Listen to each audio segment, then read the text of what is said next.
Tim Goldstein, autistic adult, and your host for Life in a Neurotypical Universe, where we take a look at life from the perspective of an autistic adult.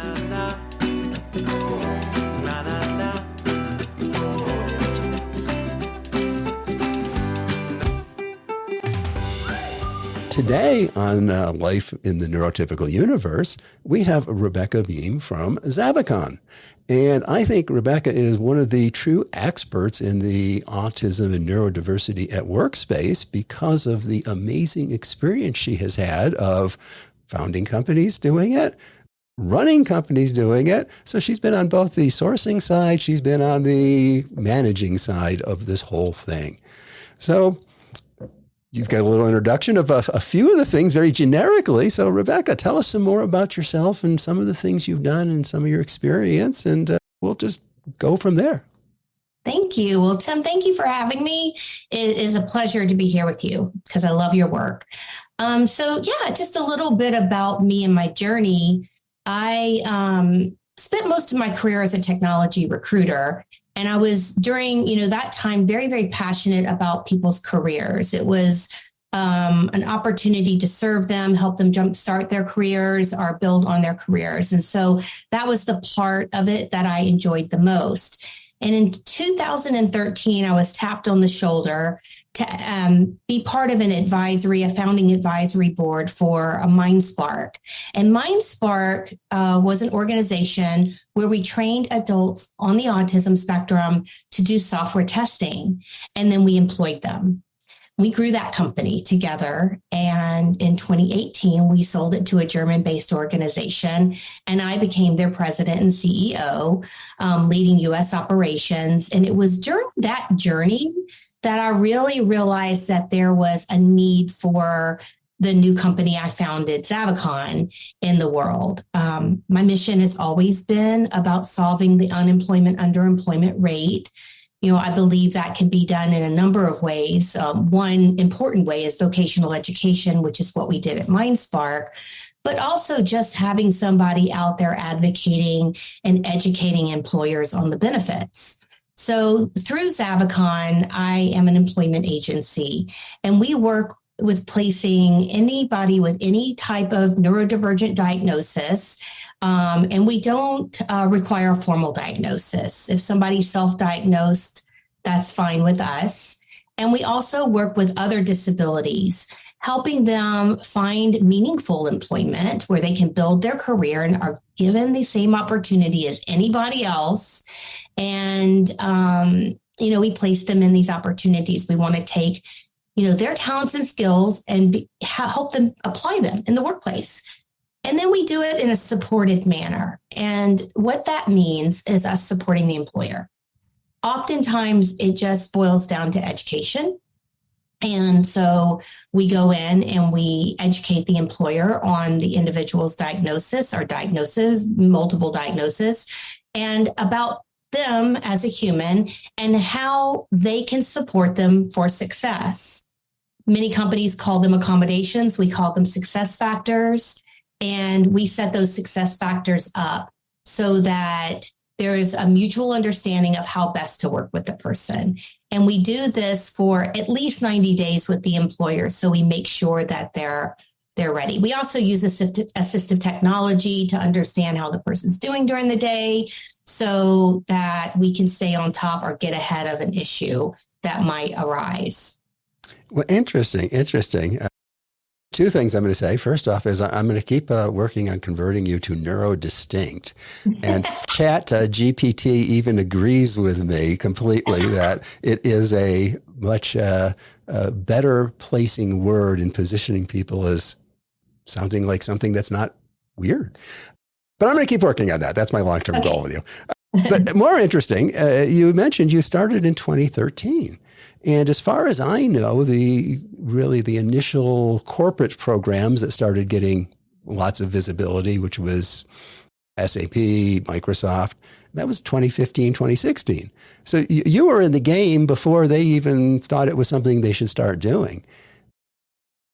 What was your connection to autism that made you want to do it before it became now the thing to do. Mhm. And why? At that point, it was definitely cutting edge and head of the curve. So I'm imagining not quite as well accepted as it is now that there's so many major companies on the bandwagon. What it was I was shocked by the unemployment, underemployment rate. I didn't think it was just. And, when I see something that is not just, I try to solve the problem. And justice for me is, one of the things that really, gets me in the core of my soul. So I just try to solve those problems in a way that is productive and positive. And so when I was given the opportunity to join the group, and the reason why I was given the opportunity was because I had a lot of connections in the tech world.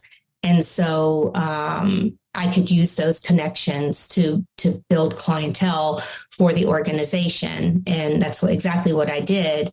And the minute I started working with the individuals that we were training and saw how talented and amazing they were, it really just became my passion. I also realized through the journey that I really connected for the first time ever more with individuals in the workplace than I ever had. And it was kind of an experience that eventually led me to, I was diagnosed in my adulthood after I had gotten involved with Mindspark, but it was interesting how connected I felt. So another adult diagnosee like myself, and suddenly we recognized we found our tribe. So that's kind of cool. A few different questions that I wanted to ask you. Is one, we have these company programs that are out there where they're trying to be the do-all, be-all, everything involved with trying to bring in, and primarily it's been autistic individuals. They're saying neurodiversity now, but I know that most of them still focus mostly on autistic individuals. Yes. And then, of course, we have the workplace readiness approach. And yeah, I know you're quite well familiar with both sides of that. I don't think it's an either or, but what's your thoughts as far as what going forward is going to be the best mix of those kind of things? I would love to see, first of all, I don't want to say anything, negative about programs that are trying to enhance the careers of individuals who are autistic or have built upon them.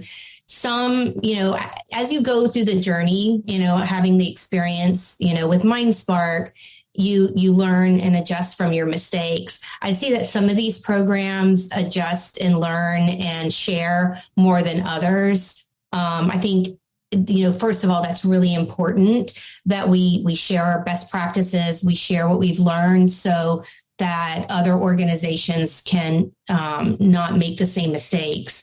And again, some are better at that than others. And you mentioned job readiness as being, key or part of it. I do believe it's both. I meet a lot of candidates who are absolutely ready to go into the workplace and can be incredibly productive in the workplace, as long as that workplace is understanding. And what I find is even if somebody is uber ready to go into the workplace and that workplace is not ready to accept them, then things can fall apart very quickly. It can create anxiety. It can create situations of bullying, etc. So when I think about job readiness, I think not only from the candidate side and the job seeker side, but also think of job readiness from the employer side and them being ready and accepting of the individual and ready to set them up for success. So I think it's both ways. I commend these programs that have hired I think there's one that you introduced me to recently. They've hired hundreds of people, and they state that they have a 99% retention rate. That's incredible. What I do think is really important is within these programs that there's transparency of numbers, and there's also transparency of salaries. It would be nice to be, to know that the salaries are competitive and commensurate with what the others in the organization are making for those jobs. Yeah, definitely. Competitive employment is what we're looking for, not sheltered employment where we'll take these poor people and we'll pay them less, but we'll give them a job. That I think we've all come to agree is not the proper way to treat a disadvantaged minority population. Really is what it comes down to. Right. I'm a big believer that, and this really goes with what you're saying, is the company has to be ready. And I think that the programs, in my mind, God bless them, they're doing good things. The heart, the intentions is all in the right place. But I see it more as it needs to be a DEI effort where the company is made to accept people who are neurodistinct as just being another culture, just like we accept women in the workplace and we accept people of color in the workplace and we accept all different things in the workplace. Not, it's this special program over here, but nobody else knows it or understands them and are trained. So to me, when you say that the company's ready, yeah, there's a few more supports maybe, but primarily I think it's that DEI thing of understanding that these are just people. These are humans, individuals that bring unique perspectives. And maybe they have a phenomenal skill, the superpower thing, but I'm not big on promoting the superpowers because every group has some people that have superpowers. To me, it's the diversity of bringing a new perspective into the company. Agreed. Yeah. And then the workplace readiness, of course, is if you don't understand the culture of a business, and one of the, obviously, if we're talking autism specifically, one of the definitions of autism is challenges in social understanding and interaction. You can certainly have problems if nobody's going to teach you this is the way you need to behave in a corporate world. And I don't mean masking. I just mean there's certain things in a corporate world that you do. That's the way that the corporate world works. So I think the job place readiness is a huge key to make candidates ready to go.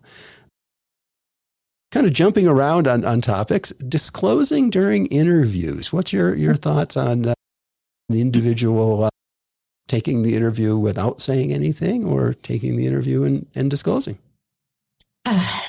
There is no right or wrong answer here. The right answer is work through Zavikon because disclosure is already made for you. I'm 100% behind that. It eliminates that fear, and many of the people we work with are genuinely thankful for that. I really tell a person, first of all, they have to, look within at their comfort level. I personally believe disclosure is important because that leads to you being able to get the supports that you need. But I have seen that disclosure has created a situation where they are not hired. And, it's a form of discrimination, but it's hard to prove. So I always encourage the job seekers that I'm working with that are also out there looking at companies on their own and applying to companies on their own to do their research on the organization and find out where they stand on neurodiversity and disability. Is it in their corporate social responsibility reporting? Is it part of, something that they talk about with regards to DE&I? Do your research. Many companies are right now encouraging their employees to disclose. The reason for that is for, ESG reporting and also companies can get tax credits as a result of, employing individuals with disabilities. It's important to know who you're talking to and do your research. Again, disclosure is very important. If you don't disclose, then at some point you're probably going to run into some type of an issue with your employer, with a communication, or maybe there's an executive functioning situation that just one little success factor could help you overcome. And if you had disclosed, you could get those things set up in advance. Self-advocation is really difficult for many people. I don't care who you are. It's for many, many individuals, it's hard to self-advocate. So working on those skills is really, really important as well. I encourage people to, have a mentor that they can talk to about this and can follow them through the journey of, the job search and the disclosure. But there's no right or wrong answer here. We could talk for hours on it. No, I'm with you. It's very much an individual type thing. I generally suggest to people, if they're competent and capable of going through an interview without saying that I'm autistic, unless, of course, if you're going to a company that has a big autism program or is a big deal, then you're right. It could be an advantage. But for most companies, I think if you can get through successfully, I say don't disclose. Yeah. But what I do say is the first time you meet your actual manager, tell them immediately. You're already hired. Now tell them before anything can happen, because as you say, things are going to happen. Sooner or later, a human trait that's at an uncommon value in humans, because it's not an autistic trait, it's a human trait at a different level, is going to happen. And I don't think that after the fact, waving the, by the way, I'm autistic card, or I'm ADHD, or I'm fill in the blank of whatever neurodistinct category, has anywhere near the value of telling them the first time you meet them. And when I meet my managers, I actually hand them a sheet. And here's 10 things, and here's the ones that are most important when you're dealing with me. And disclose then, because, as you say, now there's a little more understanding when something comes up versus the, by the way, and it sounds like an excuse. Mm-hmm. Now, on the other hand, I can certainly get through interviews, but because all you have to do is punch me into any favorite search engine and you find out Tim is autistic very quickly. So if you are a big self-advocate, probably disclose up front, because they are going to go search of you and see what it says. I would agree on all of those statements that you made. I do want to loop back around to the DE&I discussion, because one of the things that I think is really important as companies are looking at diversity, equity, and inclusion is to make it mandatory to train in it and to have diversity, neurodiversity, and disability as part of that training and understanding. Just like you train for, sexual harassment training or how to exit the building in a fire, and we all have to go through all those trainings. I think that this should be a mandatory training that organizations go through. I think, there's a lack of education around neurodiversity, and many people don't even know what the term is. Many people don't understand autism on any level. They have preconceived notions of autism from movies they've watched or what have you, or, the neighbor down the street might have an autistic child, and that's their perception of autism. So really getting in there and educating individuals is so key, and corporations can take the first step by making that training mandatory. I also want to talk about integration because I think it's really important. And one of the things that really drove me to start Zavikon was I spoke at Stanford. And there were 4 days in a row that people could come into a Zoom room and meet with me. And it was a lot of times parents advocating for their adult children. And the overwhelming comment to me was, Rebecca, all of these programs are set up for tech. My child wants to do finance. My child wants to do digital arts. And so when I opened Zavikon, having come from a technology-driven organization, I realized that the first and foremost thing was that we wanted to look at the person's talents, and we wanted to place in any type of job. I was really overwhelmed and surprised by all the different types of talents that we had coming. Specifically, we had a lot of digital artists coming to us. I'm not sure if that's because we're based in LA or if it's just an area that many individuals who are neurodivergent gravitate towards. But we have finance people. We have individuals that want to go into politics, individuals that want to do DE&I, program managers, technologists, actuaries, you name it. And I think it's really important for companies to diversify the opportunities that they're offering the population. Oh, I agree with you there. And I think you were looking at my question list, because that was one of the questions. Was a lot of the focus has been on tech, but hiring outside of the tech world. And just myself, I spent years in sales. I started and ran and managed my own business. All those things are non-tech type of things. So I saw something, I think it was on LinkedIn, and somebody posted, what type of jobs can an autistic person do? And the answer is, depending upon the individual, any job. Right person can do any job. There's no restriction because you're autistic that you can only do tech or only do digital art. As you say, you can be an accountant, you can be an airplane pilot, you can be all kinds of things. Yeah. Executive. Yes, it was interesting because when I was diagnosed, at the time I was seeing a therapist.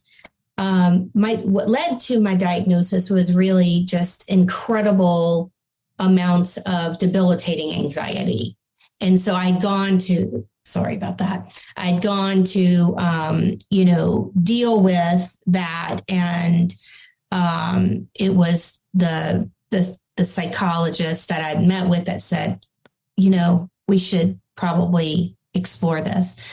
So I did. And, but this therapist that I had met with when I was diagnosed had said to me, you should be very careful disclosing, because you're an executive and people will not take you seriously knowing.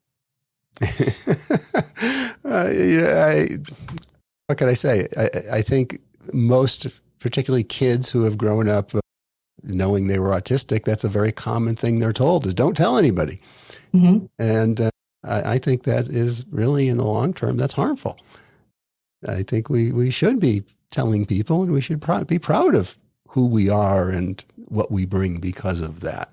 And it's just like saying you're out of any other DEI category. If somebody doesn't like that, that's their problem, not your problem.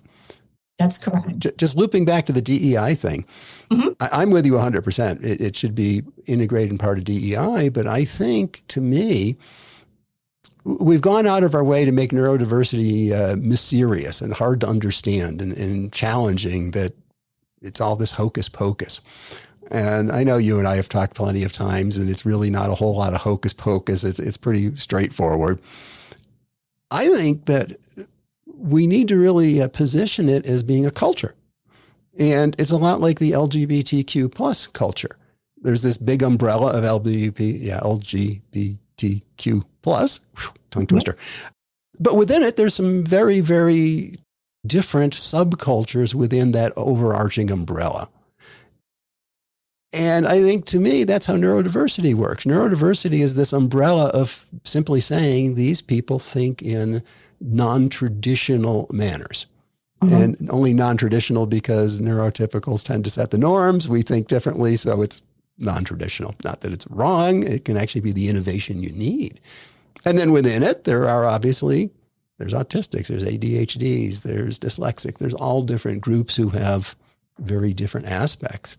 And to me, positioning it as a culture now puts it into the same way that we teach all other DEI type things, instead of it being this mysterious separate thing from everything else.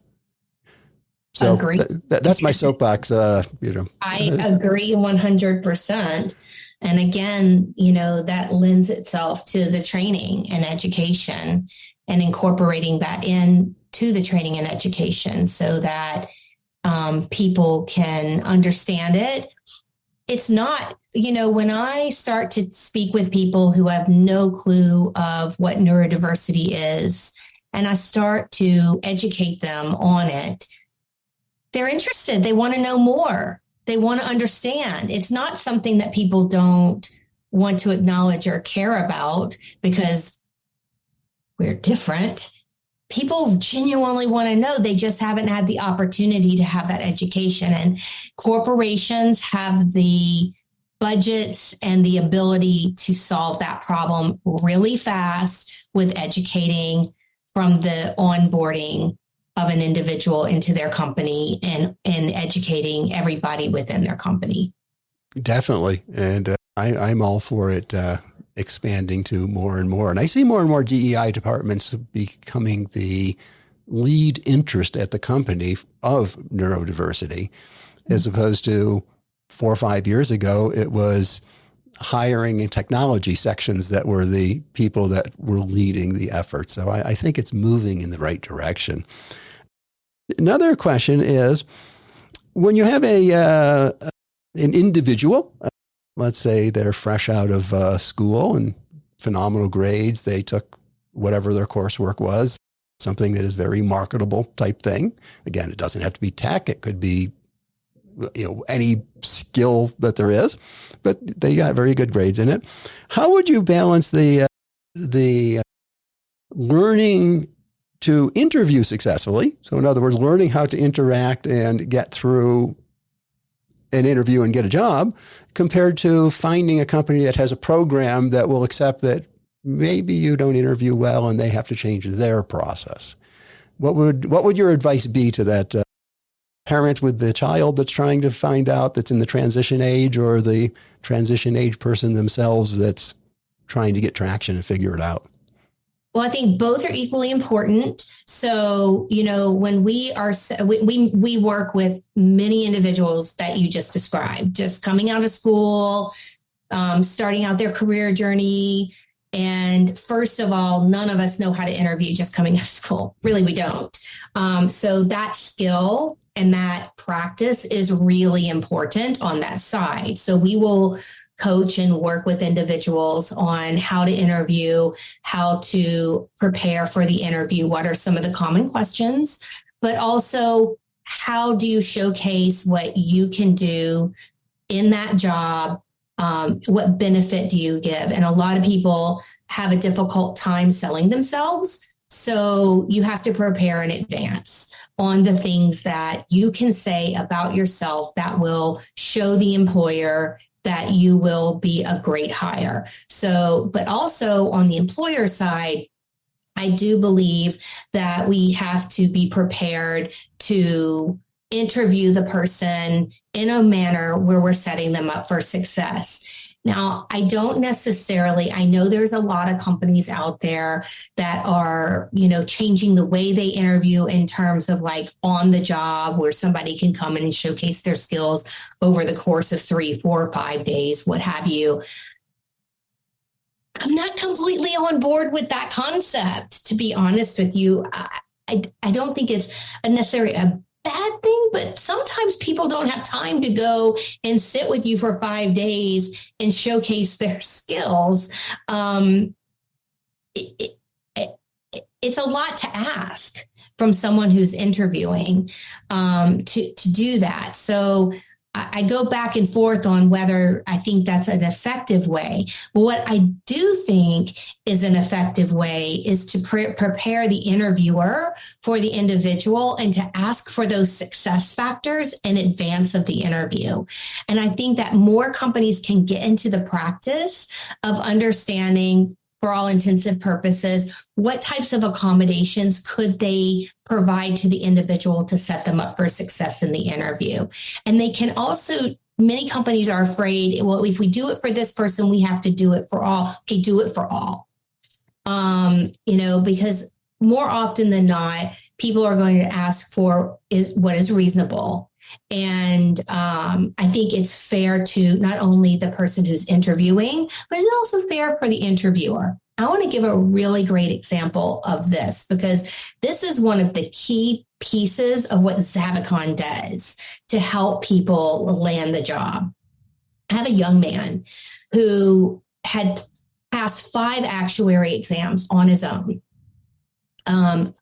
Brilliant mathematician, but does have auditory processing issues and also takes a lot of time to think about his answer because he wants to process the best possible answer, not the answer that the person is looking for, literally the best possible answer that he can give.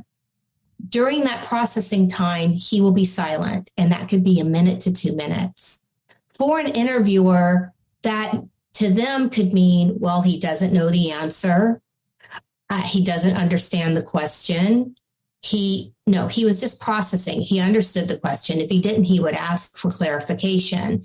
But for an interviewer, it can be quite off-putting. This young man had interviewed over 100 times prior to meeting us.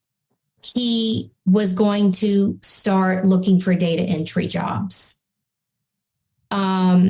It just took us going in and preparing the interviewer for that pause and letting them know that during that time that he wasn't speaking, for the interviewer just to be quiet and patient because he was formulating his answer. We ended up placing him in one of the top actuary programs in the country, and he's doing really, really well. So it was just that one nuance of educating that interviewer, that one success factor of just having the interviewer sit silent while he formulated and then gave his answer. That was all it took. And that's an area where, as you said, self-advocacy is something a lot of people have a challenge with. Because you don't go to school and nobody teaches you to be a self-advocate. That's something you go out and you get your lumps and bruises and find out it's a little more difficult course to take than most people think it really is. But that is certainly something that you could handle through self-advocacy too, of just right in the beginning of the interview saying, the way my brain works and processes, I need a little bit of time to formulate the answer because I'm trying to find the best answer to give you. So if I take a little bit, that doesn't mean I don't understand it. If I don't understand it, I'm going to ask you more details. So just be patient so I can give you that answer. And again, we're not taught that you're supposed to do that in an interview, but I think telling the interviewers about any particular traits that you tend to have that may normally be counted as a negative trait. Not everybody has the good fortune of knowing about Zavikon. We hopefully from this, more people will know, or they're not working with a group or an agency. I am a huge advocate of using recruiters, and not the big, huge ones that just do keyword searches and send in resumes, but small local ones where when you walk in the office or talk to somebody, probably the principal is right there of the company, who take an interest in you as a human and figure out how to market you as a human. So unfortunately, most people don't know to go find those. They exist in every city. I mean, you're very, very specialized, but a smaller recruiting agency where they are more personal, they really build the relationship with you.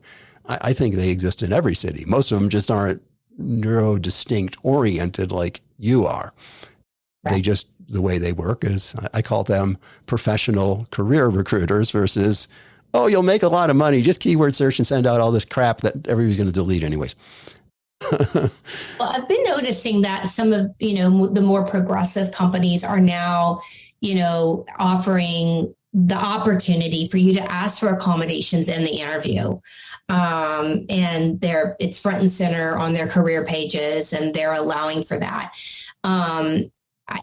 I am not privy to how well that's going. I have been involved with one organization that an individual had come to me and said, I am going to ask for accommodations through this process with this company, but I still feel like I need an advocate alongside me. Can you help me? And I did. And it did seem like the organization was legitimately wanting to set the person up for success and give them what accommodations that they could possibly give that was fair to all their job seekers and all their interviewees. So I have started seeing that. And I think it's a good practice as long as the individuals who are helping to provide those accommodations are educated. And as far as I've seen from the companies that I know personally, you don't have to actually state a reason of why you need that particular accommodation. So you don't have to say, I'm autistic, so I need XYZ. You just need to say, I need this particular accommodation, which I think if people knew that, they might be more apt to ask for the accommodation if they know that they don't have to disclose why they need the accommodation. Mm-hmm. Absolutely. I like the concept that you said, when I have a new boss, I give them a letter about me. I have seen that as a tactic in the accommodation in an interview as well. I have met a few people who do have a letter that they will provide with their cover letter or with their resume explaining. It's so interesting, though. We don't have any statistics on, if that is a deterrent for them getting even the interview. Right. Yeah. Companies, of course, and larger companies particularly look at all of that as being legal liabilities if they say anything about it. So we just don't get the numbers. I know I talk not as frequently as I should, but I talk often enough with Dr. Dave at Vanderbilt's First Center of Autism and Innovation. And they're dying to work with companies that are doing things with particularly autistic, because that's what their foundation is about, and do real research and actually get real research on this. And the big problem is most of the companies won't give out the information. They won't give the data, so they can't do any actual real academic research. And that's kind of a sad state of affairs when we're more worried about the legal ramifications than we are about improving society. We are getting quite a bit of data from our job seekers, and there's consistency across the data in terms of what are the most common accommodations that are requested. And it's interesting, if this is a strategy to also educate companies on just common interview accommodations that maybe they would want to just put in place for everybody. The thing about it is I talk about these things are not just good for the neurodistinct community. These things are good for every single person that interviews with your organization and every single person that works for your organization. All the things that we're asking for neurodistinct job seekers, it's for everybody. It really is. And companies, when they start to embrace and learn that certain ways of managing individuals, whether it is an agenda before a meeting, benefits every single person, because what neurodistinct are neurotypical. There are certain things that happen in the workplace that are anxiety inducing, and there are little things that an organization can do as a practice to eliminate that.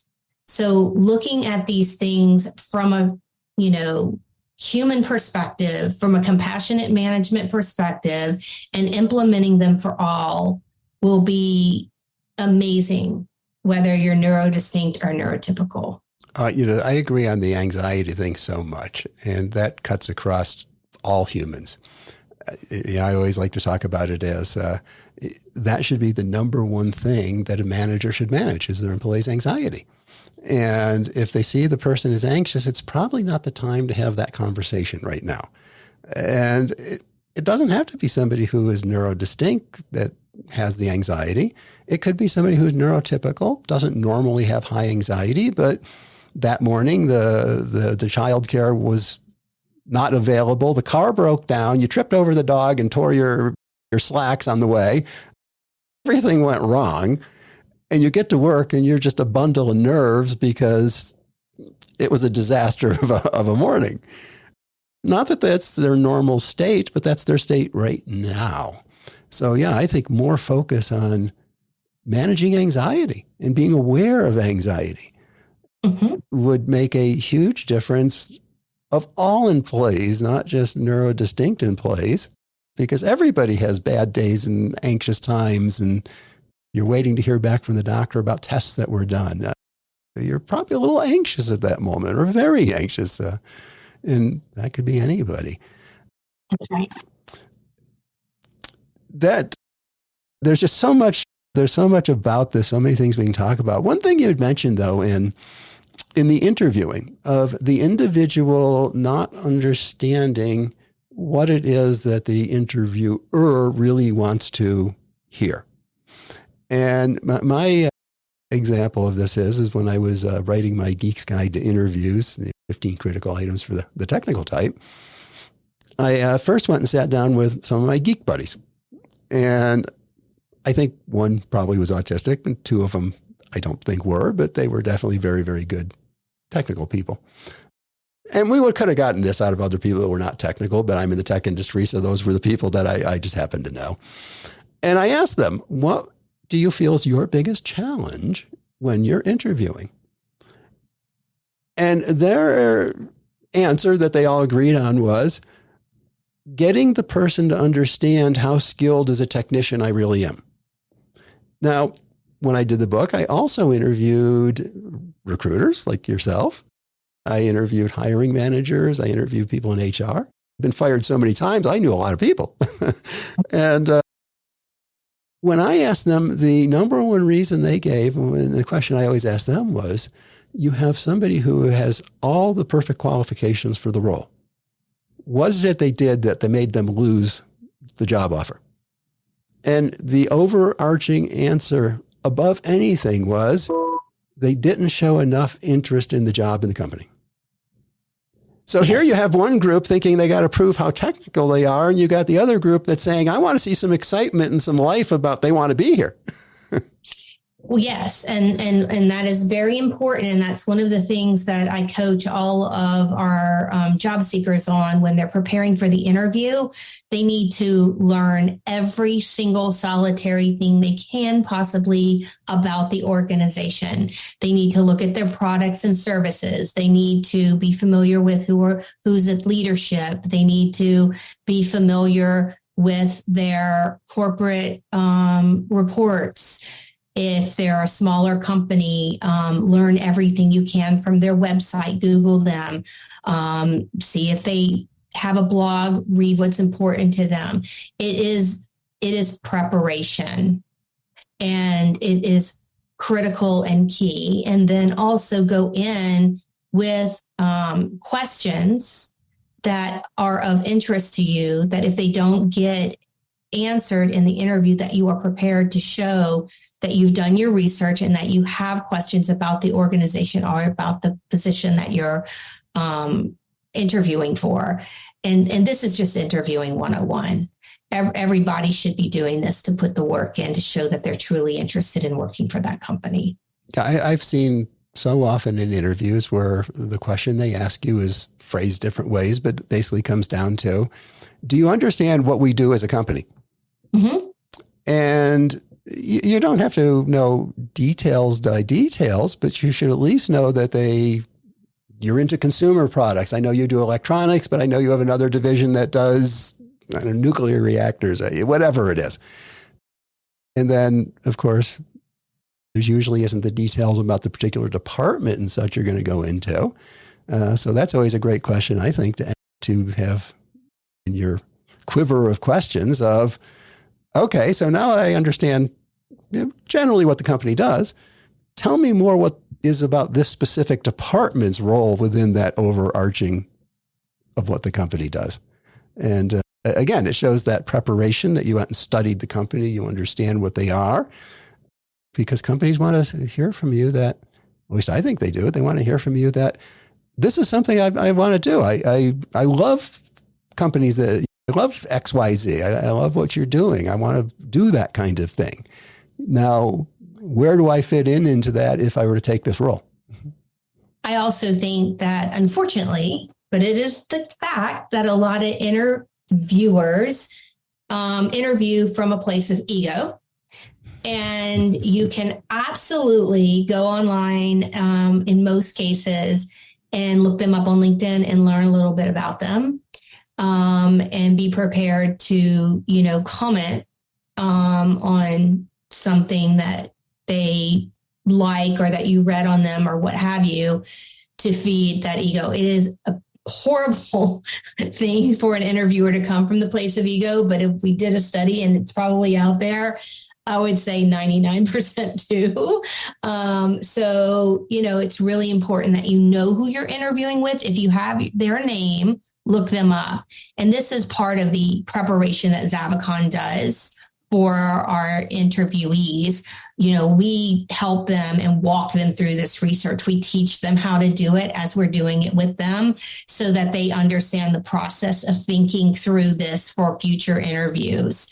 And we give them as much information as we possibly can. I mean, I've learned things about people where, they are active with an autism organization, and that's great, because you can go in and say, oh, I see that you're passionate about this organization, blah, blah, blah, blah, blah. The information's out there. We put it out there publicly on LinkedIn. So take advantage of that. In other words, what the marketing and advertising industry has taught us well, that for some reason we keep wanting to not learn, is people are motivated by emotions. And if you go in and talk about them and what interests them, you create this emotional connection to them. And even as autistics, one of the definitions of autism tends to be challenges in those areas. It doesn't matter if you feel the connection. The trick is they have to feel the connection. Mm-hmm. It's interesting because I had a young man who was interviewing for an opportunity at a university. And he is an individual that is brilliant, but again, has a difficult time expressing his answers in long form. He answers questions in a very, succinct but very short way. So it's not always that the interviewer can get everything from him. They need to continue to probe to get that answer. But I thought it was quite clever that when he did go into the in-person interview, he wore their school colors. And it did not go unnoticed. That's really good. That's really good, right? So I always tell this story about, understanding who you're interviewing with and what's important to them. Many, many years ago, I won't even tell you how many because it was a long time ago, I had a gentleman who was interviewing for a management role within an entertainment company. And he was coming from another entertainment company. And he made the unfortunate mistake of wearing that company's character coupling to the competitor company who didn't want to have anything to do with that character. And he did not get the job because of that. I could understand why. It's an emotional kind of thing. We wouldn't do that in advertising. There's a reason we use certain colors for certain things, because a red toilet bowl cleaner would not, it's like disgusting. Well, I know we both have, unfortunately, meetings coming up pretty darn soon. I think we could actually chat for probably about most of the rest of the day about these kind of things. So hopefully you'll be willing to come back again and chat with us some more. But in the meantime, how can people reach you, and what kind of people would be best out reaching out to you? So Zavikon works with any disability or any neurodivergent diagnosis. And again, if self-diagnosed, we're happy to work with you. For any job seeker that is looking for opportunity, please reach out to us. We cannot promise that we will place you, but we will promise that we will do our best. There are no fees to our job seekers to work with us, so there should be no barrier. They can reach out to us either through our website, and there's a contact form at www.zavikon.net, and that's ZAVIKON.net. There's a clever story behind our name, and our at info@zavikon.net. You can reach out and we'll be in touch. I encourage job seekers to come and speak with us because we do really value helping our community navigate these roles, and we work with employers to educate them through the process. So it gives us an opportunity to speak with more employers and to educate them. Well, I will take and put the contact information down in the show notes, so everybody doesn't have to go and forward and backward and get the exact right spelling of the website. And I did read in I think it's in the About section, where it talks about what Zavikon is actually about and what it means, and that you have a fascination with bridges. So for anybody, you need to go to Rebecca's site and take a look and understand what Zavikon means, because it's kind of cute and interesting. Well, I thank you so much for joining us. You're doing just amazing, wonderful things for the world as a whole and the neurodistinct community, more specifically. And I appreciate your taking the time, have a little chat, because I know you're a little bit of a busy person. You're doing a lot these days, and I appreciate that. Thank you, Tim. Okay. Well, we'll be in touch and hopefully have you back at a future date. Sounds good. Okay. Bye now. All right. Bye. Na, na, na. We hope that you've enjoyed another episode of Life in a Neurotypical Universe. Please, if you enjoyed this, share it with your friends. Go take their phone and subscribe them. It will help us all out. If you want to know more about neurodiversity or have any questions for me, you can reach me at my website, timgoldstein.com, where I'll be more than glad to help you as best I can to navigate through the neurotypical universe.